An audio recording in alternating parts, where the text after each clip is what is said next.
Socialism and communism are some pretty well-known economic ideologies. A number of people advocate for these ideas with a belief they will fix the economy.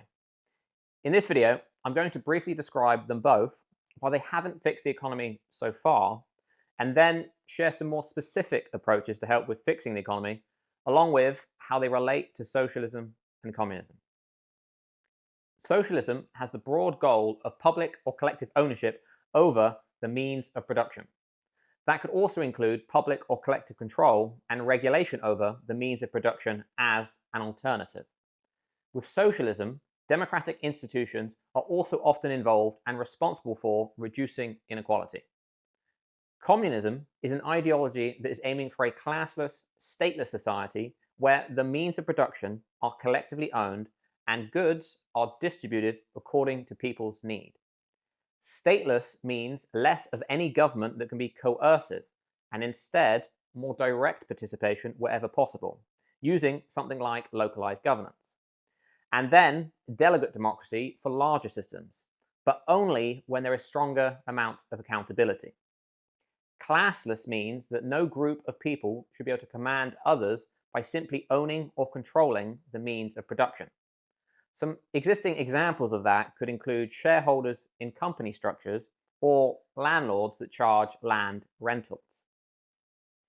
Now, I've heard a variety of different definitions and ways to describe these ideologies. So, if you have a better definition of these ideas, I'm not really that surprised. I'm not that interested in trying to create a perfect definition for these ideologies. And that does bring us to an important point about these ideas. Both of these ideologies are fairly high-level ideas. They convey what a future economy could look like in an ideal world. They help to broadly define what that will involve, but they do not include comprehensive details about how to implement these ideas. There isn't an instruction manual or a blueprint that covers how to get where we are now to this potentially promising future. Both of these ideologies might sound great in theory, but the devil is always in the detail. If you know of someone or a resource that has already gone into detail about how to implement socialism or communism step by step, please throw some details in the comments below. I'm always looking for resources and ideas that I haven't yet seen. The questions I'm always thinking about is what kind of solutions should we be advocating for in the short term? How do they work in practice? At what point and how should each of these ideas be implemented and adopted? You might have had the best idea in the world on how the economic system should function for the benefit of everyone. But if you don't have a solid plan of how to get there, then it is just that, an idea. It's not the case that you can simply fix every economic system on a Sunday afternoon. This is why I don't think either of these ideologies have fixed the economy so far. It's also why I don't think they are the solution by themselves. I see them more as a guiding light for thinking about different ideas that could solve our economic problems. To actually fix the economy, our job is to identify the step-by-step implementation details of how to fix each of our economic systems. This is going to involve experimentation and verification of success before more widespread adoption. After fixing a number of economic systems, we may or may not end up in an economy that looks like what these ideologies were trying to suggest. Socialism is commonly seen as a step towards communism. So, let's think about ideas that are being suggested which are aligned with socialism. One of my favorite economists on the topic of Marxism, socialism, and organizations is Richard Wolff.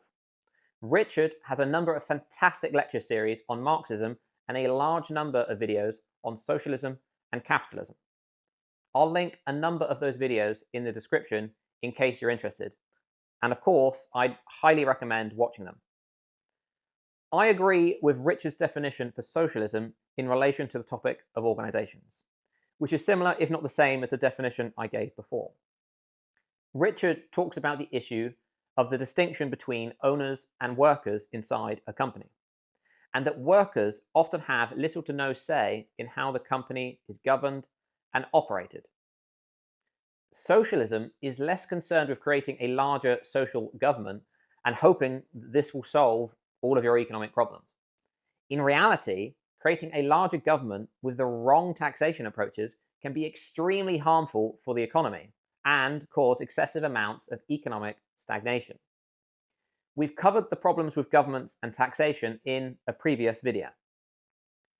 The most important focus point of socialism is more about how the means of production are owned and governed. Collective ownership or control over the means of production. Richard and a number of other people are advocates for cooperatives as a solution to replace our existing company structures. Within companies, you commonly have this class distinction of owners and workers. Within worker cooperatives, all workers have governance rights. There is no class distinction. It's often the case that cooperatives use a one-person, one-vote approach. That means the company would be collectively controlled by its workers. This implementation is aligned with socialism, where the means of production are collectively owned or controlled. So, can we just replace all the existing companies with cooperatives? Is that the solution? In my opinion, no, not at the moment. I don't think it's that simple. Cooperatives do solve a number of issues, and they're a good solution for many use cases. But again, the devil is in the detail. I do think that worker cooperatives are moving us in the right direction, though. The two most compelling approaches I can think of that could help with the adoption of collectively owned organizations is through governments or Web3 networks. For governments, I think they could encourage more cooperatives through incentives such as tax breaks or something similar. For Web3 networks, we're already seeing new ideas and communities that are trying completely new approaches to organize and coordinate together across these growing digital economies. Some of these ideas could take off, and that might help with replacing a number of existing organizations that we see today. Socialism and communism are ideologies that can sound great in theory, but from my experience learning about them, they seem to lack implementation details for how to actually fix each of our economic systems. As a comparison, I've generally been a bigger fan of the ideas from Henry George and Sylvia Guzzell on the topics of land and money. They describe the problems and also suggest solutions to fix each of these economic systems. I do believe the economy will eventually become more aligned with the ideas from socialism. The reason I think this will happen is that the commonly adopted company share structure that we use today is broken. Perpetual shares of ownership can eventually lead to excessive amounts of unearned income beyond what was fair and reasonable. Any governance rights and compensation rights that people receive in the form of shares of ownership need to be temporary and not last in perpetuity. You can check my previous video on why organizations are broken to learn more about my thoughts on share structures. Organizations should eventually become more democratic over time.